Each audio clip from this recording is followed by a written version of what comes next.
ఈనాటి కేంద్ర ప్రభుత్వ ప్రజా వ్యతిరేక విధానం 100 రోజుల ఉపాధి హామీ పథకానికి మంగళం పాడే పద్ధతిలో ఈనాడు కేంద్ర ప్రభుత్వం తెచ్చినటువంటి చట్టాన్ని వ్యతిరేకిస్తూ ఆ చట్టాన్ని ఉపసంహరించుకోవాలని చెప్పని దానికి ఈనాడు కాంగ్రెస్ పార్టీ రాష్ట్ర పిసిసి ఆధ్వర్యంలో పెద్దలు పిసిసి అధ్యక్షులు మహేష్ కుమార్ గౌడ్ గారు, సహచర మంత్రివర్యులు అజరుద్దీన్ గారు, అట్లాగే శ్రీహరి గారు గౌరవ మంత్రివర్యులు, అట్లాగే గౌరవ శాసనసభ్యులు పిసిసి అధ్యక్షులు మాజీ పిసిసి అధ్యక్షులు అంటే పెద్దలు హనుమంతరావు గారు, ఇతర శాసనసభ్యులు, పిసిసి అనుబంధ సంస్థ నాయకులకు కార్యకర్తలకు మీ అందరికి కూడా మీడియా మిత్రులందరూ కూడా ఈ శుభ సందర్భంలో మీ అందరూ హృదయపూర్వక నమస్కారం తెలియజేస్తూ, ఇది చాలా దుర్మార్గమైనటువంటి అధికారం ఉంది కదా అని చెప్పి ఇది ఒక వ్యక్తి పైన పార్టీకి సంబంధించిన అంశం కాదు. యావత్ భారతదేశ 140 కోట్ల ప్రజల యొక్క ఆత్మను దెబ్బతీసే కార్యక్రమం. ఒకటే ఒక మాట ఉదాహరణ, దేశానికి స్వాతంత్రం వచ్చిన రోజున ఆనాడు పండిట్ జవహర్ లాల్ నెహ్రూ గారు మహాత్మా గాంధీని మనం దేశ భవిష్యత్తు కోసం చేసే విధానాలలో మీ సలహాలు సూచన చెప్పండి అన్నప్పుడు ఒకటే ఒక మాట గాంధీ అన్నాడు. మహాత్మా గాంధీ ఏ నిర్ణయం చేసినా ఏ చట్టాలు చేసినా భారతదేశంలో ఉన్నటువంటి అట్టడుగు పేద వర్గాలకు వర్తించే విధంగా చట్టాలు ఉండాలని చెప్పని ఆనాడు మహాత్మా గాంధీ గారు పండిట్ జవహర్ లాల్ నెహ్రూకి చెప్పడం జరిగింది. అదే దిశలో అదే కేవలం మహాత్మా గాంధీ ఆలోచన విధానం మేరకు 2005వ సంవత్సరంలో కాంగ్రెస్ పార్టీ ఆధ్వర్యంలో సోనియా గాంధీ గారి నాయకత్వంలో ఆనాడు మన్మోహన్ సింగ్ ప్రధానమంత్రి ఉన్నప్పుడు ఇలా భారతదేశంలో ఉన్నటువంటి అట్టడుగు పేద వర్గాల వాళ్ళు కూలివారు తినడానికి తిండి లేని పరిస్థితి, పూర్తిగా కరువు కాటకాల్లో అల్లాడుతా ఉన్నప్పుడు ప్రజలకు కనీసం తిండి పెట్టాలన్న ఆలోచనతో కేంద్ర ప్రభుత్వం కాంగ్రెస్ ప్రభుత్వం అన్నాడు గొప్ప పథకం ఇది. ఎవ్వరు కూడా ఊహించలే. మహాత్మా గాంధీ అంటే మన్రేగా 100 రోజుల ఉపాధి హామీ పథకం. ప్రతి పల్లెల్లో గూడాల్లో తాండవాల్లో ఉన్న పేదవాళ్లకు పట్టడండం పెట్టడం కోసం తెచ్చినటువంటి స్కీమ్.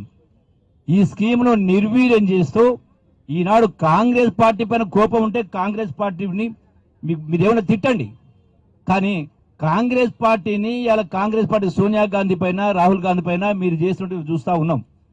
కానీ ఆ కోపాన్ని మీరు తీసుకొచ్చి దుర్మార్గంగా ఇలా పేద ప్రజల పొట్టగొట్టే కార్యక్రమం చేస్తుంటే ఇది సహించరానటువంటి విషయాన్ని పార్లమెంట్ లో ఈ చట్టాన్ని మళ్ళీ దీన్ని పూర్తిగా ఉపసంహరించుకోవాలి. రెండో మాట, ఈనాడు ఇతర ప్రతిపక్షాల నాయకులు ముఖ్యంగా బీఆర్ఎస్ పార్టీ అయిన దానికి కాని దానికి చిన్న వాటికి ధర్నాలు చేస్తా ఉన్నారే.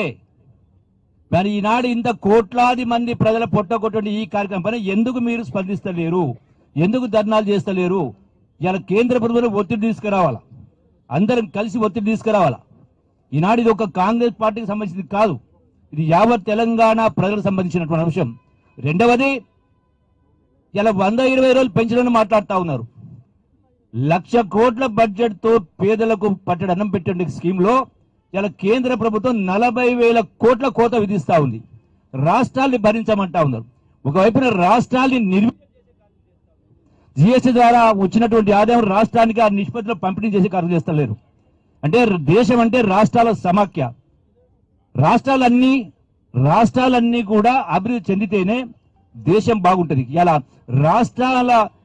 రాష్ట్రాలను గుప్పిట్లో పెట్టుకోవాలని రాష్ట్ర ప్రభుత్వం ఆర్థికంగా నిర్వీర్యం చేస్తూ అట్లాగే ఇంకా నిర్వీర్యం చేయడానికి ఈ ఉపాధి హామీ పథకంలో 40% రాష్ట్రాలు భరించాలని ఇప్పటికే రాష్ట్ర ఆర్థిక పరిస్థితి తెలుసు గత ప్రభుత్వ పాలన కారణంగా, ఇలా బీజేపీ పాలన కారణంగా. అందుకే ఖచ్చితంగా అందరికీ విజ్ఞప్తి చేస్తా ఉన్నాం, శ్రేణులందరూ కూడా ఈ చట్టాన్ని పార్లమెంటులో ఉపసంహరించుకునేంత వరకు ఎట్లయితే మనం ఆనాడు సోనియా గాంధీ గారు తెలంగాణ రాష్ట్రం ఇచ్చిందో ఏ విధంగానైతే మనం ఉద్యమాలు చేయడం జరిగిందో ఖచ్చితంగా ఈ చట్టం ఉపసంహరించుకునే వరకు శ్రేణులందరూ, కాంగ్రెస్ పార్టీ వాళ్ళందరూ, పేదవాళ్ళందరూ, కూలీలు, రైతులు అందరూ కూడా ఇందులో భాగస్వాములై పెద్ద ఎత్తున మనం నినదించాలి, నిరసన తెలియజేయాలా. ఈ యొక్క చట్టాన్ని రద్దు చేసిన తర్వాత మన పోరాటం కొనసాగుతామని విజ్ఞప్తి చేస్తూ సెలవు తీసుకుంటున్న. జై హింద్, జై కాంగ్రెస్, జై కాంగ్రెస్.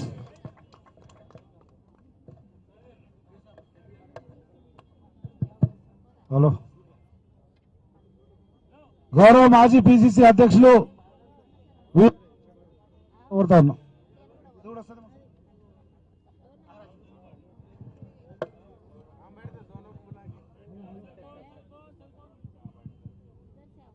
పర్యవేక్షిస్తూ ఈ కార్యక్రమాన్ని ఉధృతంగా ముందుకు తీసుకుపోతున్నటువంటి రాష్ట్ర కాంగ్రెస్ కమిటీ అధ్యక్షులు గౌరవ ఎమ్మెల్సీ గారు బొమ్మ మహేష్ కుమార్ గౌడ్ గారిని మాట్లాడాల్సిందిగా కోరుతా ఉన్నాం.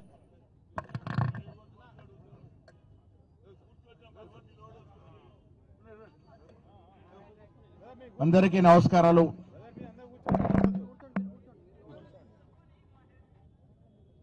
పెద్దలు గౌరవనీయులు వి హనుమంతరావు గారు,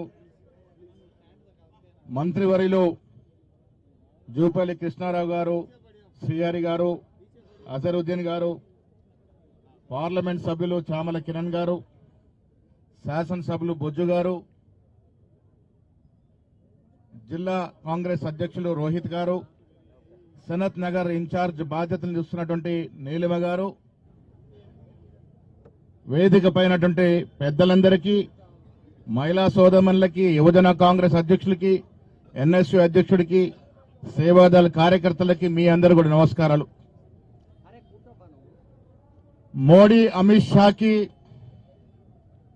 గాంధీ అనే పదం పలుకుతేనే ఉలుకు పుట్టుకుంటా ఉంది.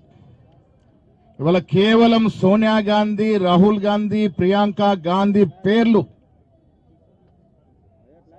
యావత్ దేశం పలుకుతుంది కాబట్టి గాంధీ అనే పేరు తొలగిస్తే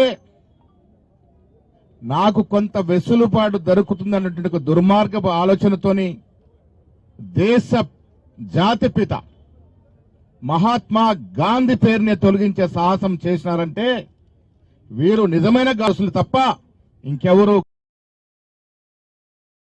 కాదనే మాట ఈ సందర్భంగా చెప్పదలుచుకున్నాను. నిజంగా గాంధీ మహాత్ముడి యొక్క నమ్మకాన్ని, వారి విలువల్ని పాటించే వారవుతే